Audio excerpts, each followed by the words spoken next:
que los creyentes les otorgan el valor de escrituras divinamente inspiradas, pero que un ateo o agnóstico no le otorga, dice Carrier, valor ninguno.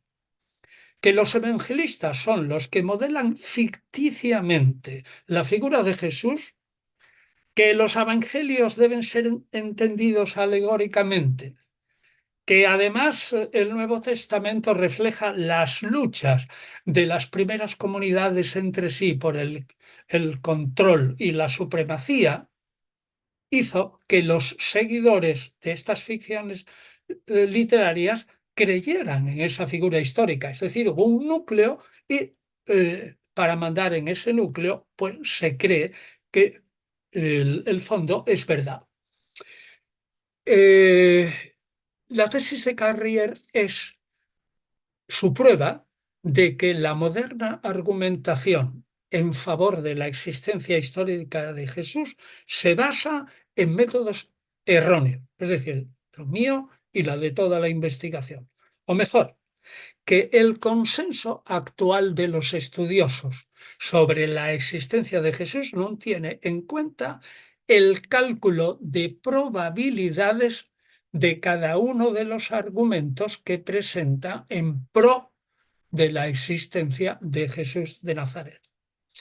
Ahora bien, Carrier defiende que si se examinan los argumentos y ha de hacerse obligatoriamente y se le otorga un valor de probabilidad,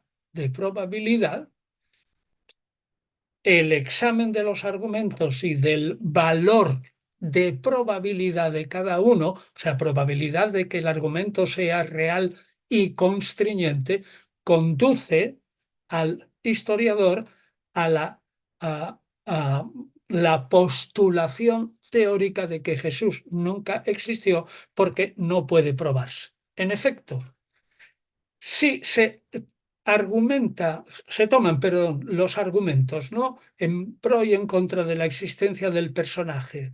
Según esa probabilidad, él lo hace con una tesis de Bayes, es decir, la hipótesis de Bayesian hipótesis, en que la, la argumentación de cada persona, investigada por él mismo, tiene una posibilidad o probabilidad de convencimiento que va desde un tercio hasta de posibilidades hasta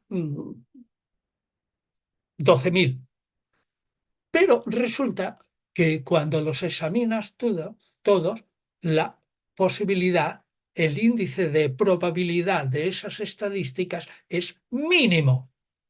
Luego, el resultado de las pruebas aportadas en defensa de la existencia de Jesús, como cada argumento examinado en sí mismo tiene probabilidades mínimas de ser un buen argumento, la no existencia de Jesús se prueba porque la existencia no tiene probabilidad intrínseca de que sea cierta.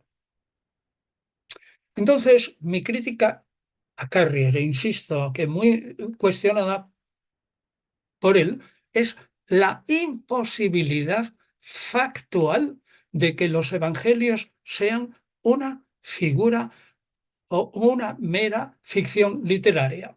Lo diría con un ejemplo.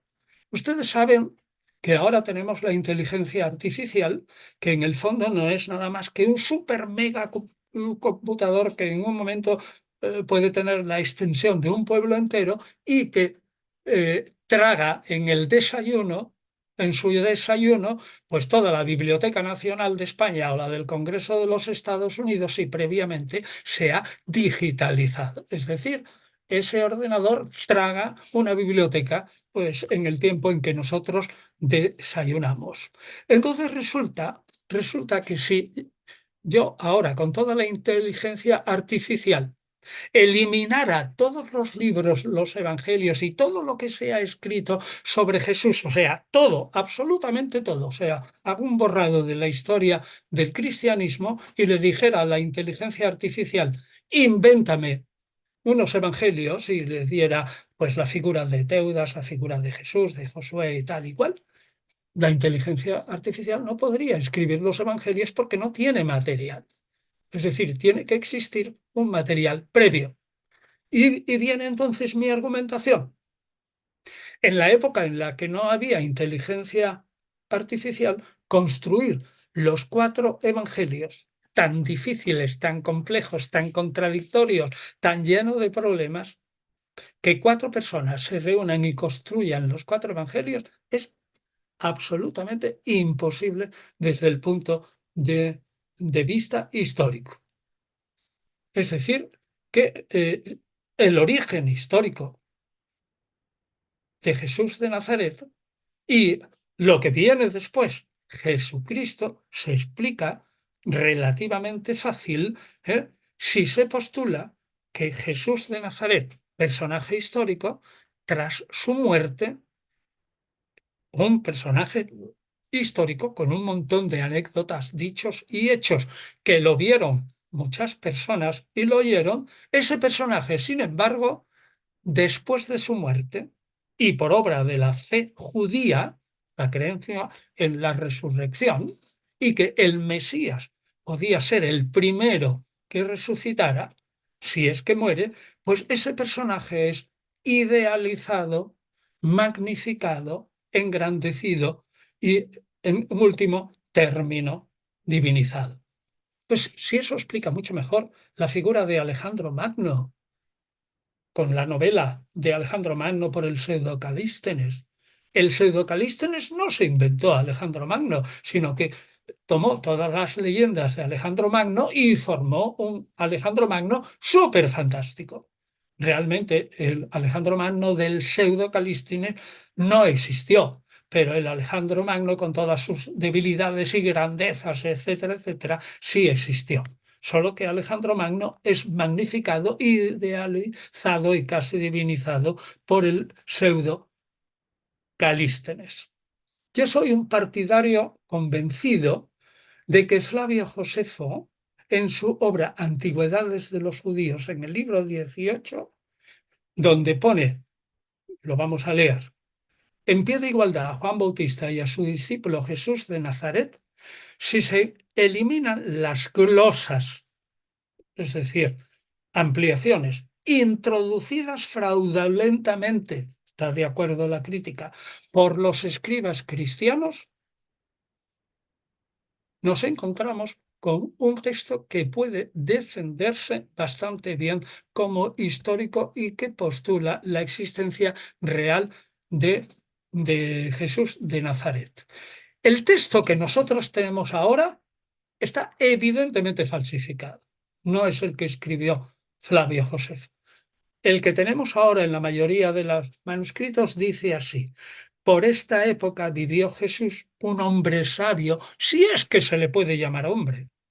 Fue autor de obras sorprendentes y maestro de los hombres que acogen la verdad con placer, y atrajo hacia sí no solamente a muchos judíos, sino también a muchos griegos. Él era el Mesías. Y aunque Pilato, instigado por las autoridades de nuestro pueblo, lo condenó a morir en cruz, sus anteriores adeptos no dejaron de amarlo. Al tercer día se le apareció vivo, como habían anunciado los profetas de Dios, y así como habían anunciado estas y otras maravillas que él había dicho. Y hasta el día de hoy existe la estirpe de los cristianos que se denomina así en referencia a él. Este texto evidentemente es falsario. Es decir, este texto ha sido interpolado por cristianos porque un Flavio Josefo totalmente judío no puede decir, que no se le puede decir hombre que resucitó, que se apareció vivo, que los profetas habían hablado de él, innumerables maravillas, etc. El texto ha sido expurgado por autores modernos, no cristianos, es decir, por judíos, como Luis Feldman, especialistas en Flavio Josefo toda la vida.